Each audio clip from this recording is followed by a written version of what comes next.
2026년 4월 9일 네이버가 챗GPT에 한국 대항마라며 내놓은 클로바X의 서비스를 종료했습니다. 출시 2년 8개월 만이었습니다.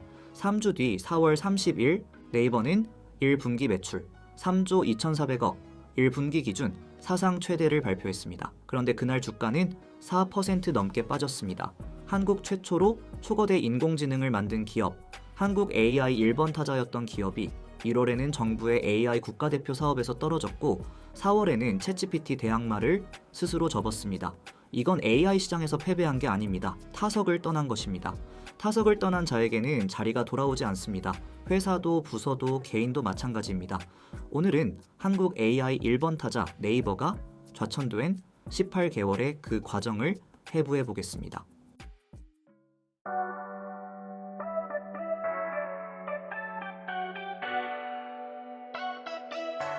2021년 5월 네이버가 하이퍼클로바를 공개합니다.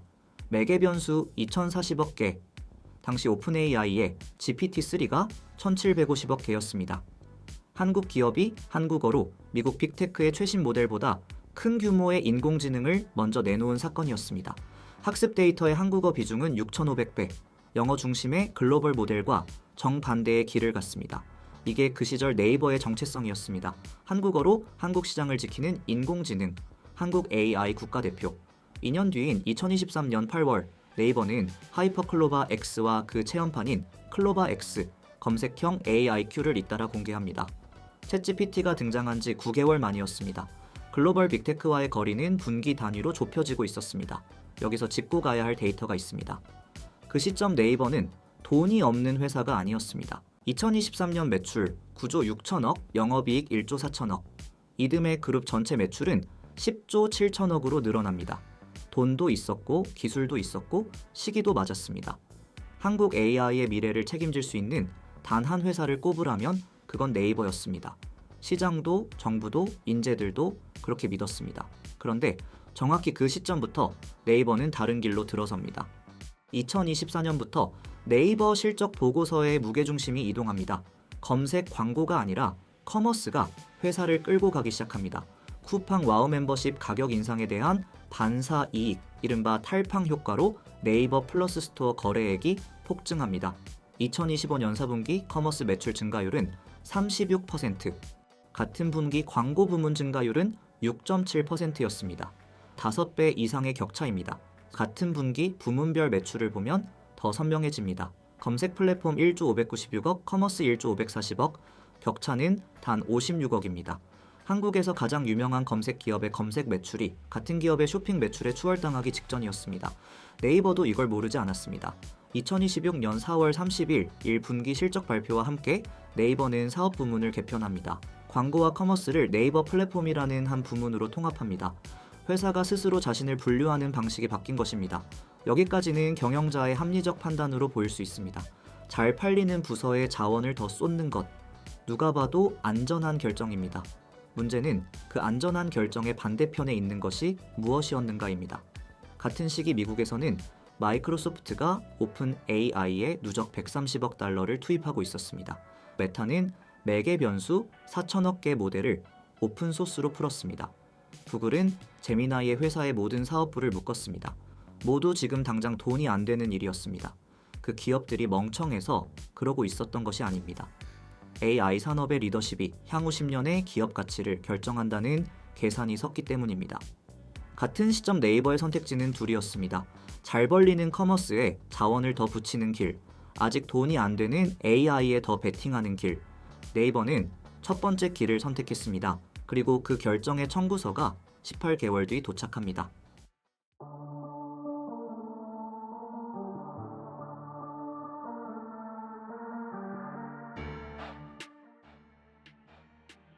정부가 AI 파운데이션 모델 국책 사업의 판을 깝니다. 한국이 자체 초거대 AI를 만들 수 있느냐를 두고 컨소시엄 5팀에 정부 지원을 약속한 사업이었습니다. 업스테이지 같은 후발 스타트업도 손을 들었습니다. SK텔레콤도 들어왔습니다. LG AI 연구원도 합류합니다. 네이버도 참여했습니다. 그런데 네이버가 내놓은 모델은 기업 내에서 자기들이 쓸만한 작은 모델이었습니다. 하이퍼클로바 X시드 모델. 매개 변수 320억 개 규모. 같은 사업에 들어온 SK텔레콤은 A.XK1 매개 변수 5,190억 개 16배 차이였습니다. LGAI 연구원은 KX1으로 1차 평가 13개 벤치마크 중 10개에서 1위, 업스테이지는 매개 변수 1,000억 개의 솔라 시리즈를 들고 왔습니다. 한국 AI의 1번 타자가 정부가 지원금까지 약속한 판에서 자기 한도 안에서 돌아가는 모델만 들고 들어왔습니다. 과학기술정보통신부가 1차 단계평가 결과를 발표합니다. 통과는 3팀, LGAI연구원 90.2.1위로 통과, SK텔레콤, 업스테이지도 통과, 반면에 네이버는 탈락했습니다. 탈락 사유는 2가지였습니다. 하나는 독자성 기준 미달, 즉 정책적 자격이 없다는 판정, 다른 하나는 그 판정을 뒷받침하는 기술적 증거였습니다. 네이버가 제출한 모델의 시각 처리 부품은 중국 알리바바가 공개한 오픈소스 QN2.5와 같은 부품, 두 부품의 유사도 99.51%, 데이터 일치도 98.98%, 단순 참고 수준이 아니라 모델 내부 데이터까지 거의 같은 수치였습니다. 음성 처리 부품은 자기 데이터로 추가 학습조차 거치지 않고 QN 모델을 그대로 가져다 쓴 것으로 분석됐습니다. 네이버 측은 입장을 냈습니다. 두뇌 역할을 하는 언어 모델은 100% 자체 개발이다. 비전 인코더는 글로벌 호환성을 고려한 전략적 채택이다. 멀티모달 분야에서 외부 인코더 활용은 글로벌 업계 관행이다. 기업 입장에서는 일리가 있습니다. 비전 인코더 차용은 실제로 글로벌 표준 관행에 가깝습니다. 그러나 정부가 요구한 독자성의 정의는 달랐습니다. 대한민국이 외부 종속 없이 운용할 수 있는 자체 AI, 그 기준에서 보면은 핵심 부품에 외부 모델이 들어있는 시스템은 독자 모델이 아니었습니다. 업계 분석은 더 차가웠습니다. 네이버가 정말 글로벌 표준대로만 했다면 같은 사업에 통과한 LGAI 연구원, SK텔레콤 업스테이지는 무엇을 한 것인가? 후발주자 셋이 통과한 자리에서 한국 AI 1번 타자가 떨어졌습니다. 네이버가 공지를 띄웁니다. 챗GPT의 한국 대항마였던 클로바X와 검색형 AIQ를 4월 9일에 종료한다는 공지였습니다. 네이버 측은 탐색적 실험 마무리라고 표현했습니다. 보도자료에는 범용 AI 경쟁 대신 자사 서비스 내재화에 집중이라고 적혔습니다. 같은 시기 다른 기업들의 그림은 달랐습니다. LGAI 연구원의 KX1이 글로벌 평가기관 인텔리전스 지수에서 오픈웨이트 모델 세계칠 위에 올랐습니다. 글로벌 톱10 중 유일한 한국 모델이었습니다. SK텔레콤의 A.XK1은 미국, 중국에 이은 AI 3강을 목표로 글로벌 오픈소스 모델과 대등한 성능을 입증했습니다. 업스테이지의 솔라는 허깅페이스 오픈소스 LLM 리더보드 1위에 올라갔습니다. 같은 한국, 같은 시장, 같은 자본 환경, 후발주자 셋이 정식 서비스로 들어가는데 한국 1번 타자는 베타 단계에서 종료했습니다. 오후 2시 정각, 클로바X 서비스 화면이 닫힙니다. 같은 날 Q도 종료됩니다.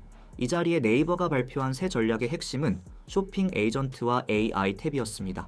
검색, 쇼핑, 결제에 AI를 녹여 넣겠다는 계획, 다시 말해 AI를 광고와 커머스의 도구로 격화시킨다는 공식 선언이었습니다.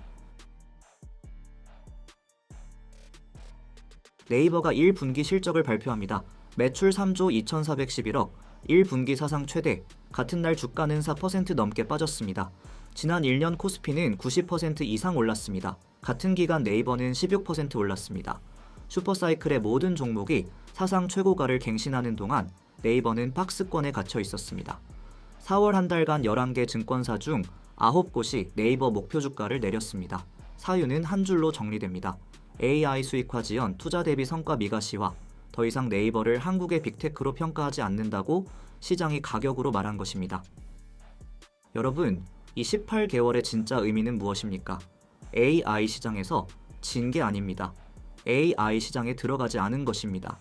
이익이 잘 나는 광고와 커머스에 더 무게를 실었고 그 결정이 합리적이라고 판단했습니다. 기업 입장에서는 합리적이었을지 모릅니다. 그러나 시장의 평결은 달랐습니다.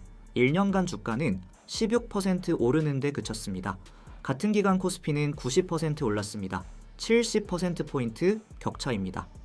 회사 생활을 오래 하신 분들 중에는 이 장면을 보신 적이 있을 겁니다. 본인이 신입일 때 사수였던 그 사람, 일도 잘했고 평가도 좋았고 월급도 꾸준히 올랐습니다. 그런데 어느 시점부터 신규 프로젝트에서 이름이 빠집니다. 본인이 잘못한 게 없습니다. 본인의 부서도 잘 돌아갑니다. 다만 회사가 그분을 미래를 책임질 사람으로 보지 않게 된 것입니다. 통보도 강등도 없었습니다. 그냥 안 부르기 시작한 겁니다.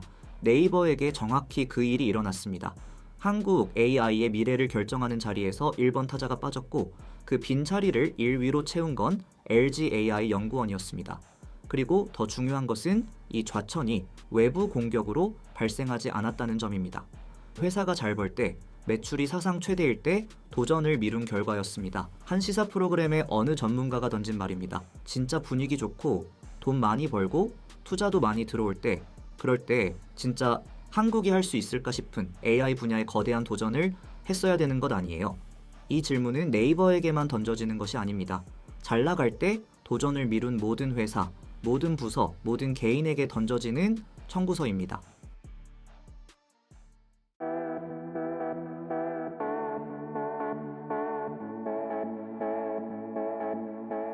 네이버는 이렇게 비전 없는 기업으로 전락하고만 것일까요?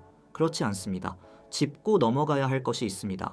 2025년 11월 네이버는 가상자산 거래소 업비트의 운영사 두나무와 약 20조 원 규모의 결합을 의결했습니다. 이는 결제, 블록체인, 스테이블 코인을 묶은 새 시장에 들어가겠다라는 선언이었습니다. 범용 AI 시장에서는 백기를 든 기업이지만 다른 경기를 준비하고 있는 것입니다. 이번에도 벤치 멤버로 끝날지 다시 1번 타자가 될지 단언할 수 없습니다. 다만 한 가지는 분명합니다. 이번에는 타석을 떠나지 않았다는 것, 그 결과는 차분히 지켜볼 만합니다. 실패는 도전 끝의 결과입니다. 좌천은 도전 부재의 결과입니다. 시장은 패배한 자에게는 다음 기회를 주지만 떠난 자에게는 자리를 주지 않습니다. 네이버가 한국 AI 1번 타자였던 18개월. 그 자리에 이제는 다른 이름이 쓰이고 있습니다. 그리고 네이버는 지금 다른 경기에서 새 배트를 잡고 있습니다. 오늘 전시는 여기까지입니다. 실패박물관의 관람료는 여러분의 구독과 좋아요입니다. 저희 박물관에는 세상에 의미 있는 실패들이 많이 전시되어 있습니다. 흥미로운 이야기들이 많으니 꼭 한번 둘러보고 가시길 바랍니다. 실패박물관은 실패를 전시하지만 여러분의 실패를 바라지 않습니다. 모든 전시가 여러분의 성공을 위한 작은 발판이 되기를 기원합니다. 감사합니다.